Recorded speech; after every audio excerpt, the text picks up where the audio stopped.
All right, today I want to talk about vulnerability and what it means to be vulnerable.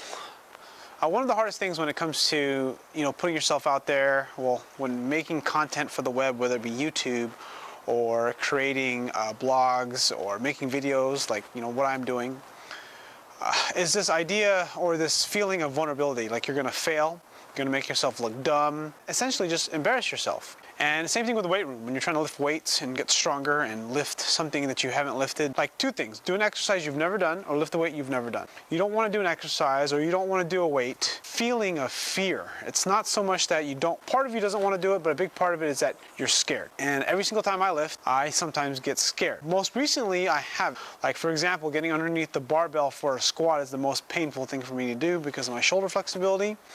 The deadlift, on the other hand, has always felt safe to me, meaning that I haven't been able or haven't really attacked the bar. And that's something that's going to change for the coming week. I'm going to fucking kill the bar. I'm going to fucking go for it. But my whole purpose of talking about this is to just share some thoughts and ideas, kind of what happens when you lift weights or when you do a new exercise or you do a new venture in your fitness.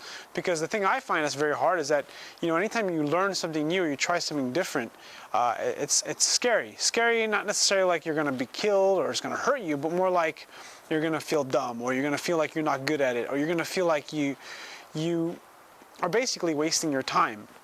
And one of the big defenses that we have, or one of the big defenses that I have, is I'll say, oh, I'm too good to do that, or I do something that's better.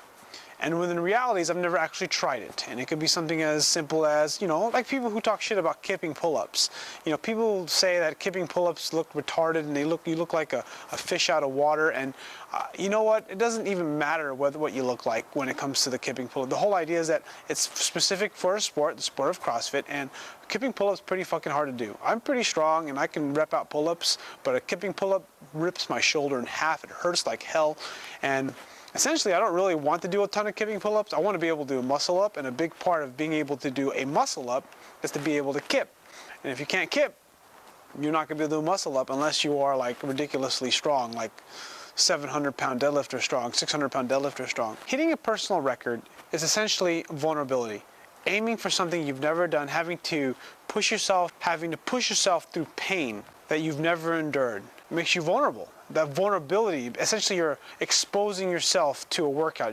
When you work with a trainer, you work with a coach, you expose yourself to a coach. When you make a video on YouTube, you expose yourself to the world. You expose yourself to your subscribers. And there's that chance that someone is going to criticize you and not like what you do. And just like with lifting weights, hitting failure is a very common concept. You lift to failure, you lift close to failure, because it is lifting to that failure that allows you to get stronger and get better.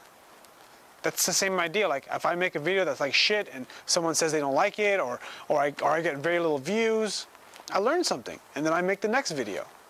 Like right now I'm just trying to generate attention and put good content up so that way I can essentially get better at what I'm doing. But more importantly, just essentially as I do more and more videos, become more and more comfortable in front of the camera and be more free with what I share.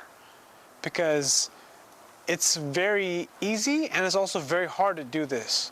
And a big part of why I want to do this is for a greater purpose. And that purpose is to be able to expose as many people to, I want to show people that you can accomplish whatever you want. Because I haven't accomplished anything amazing, in my opinion, not yet. And I want to be able to share my journey through the deadlift, through making videos on YouTube, through subscribers, through writing in my blogs, through personal training, all different things. I want to be able to share this with you because what it does for me is it kind of gives me a platform, and this is essentially my journal of kind of how you see me change.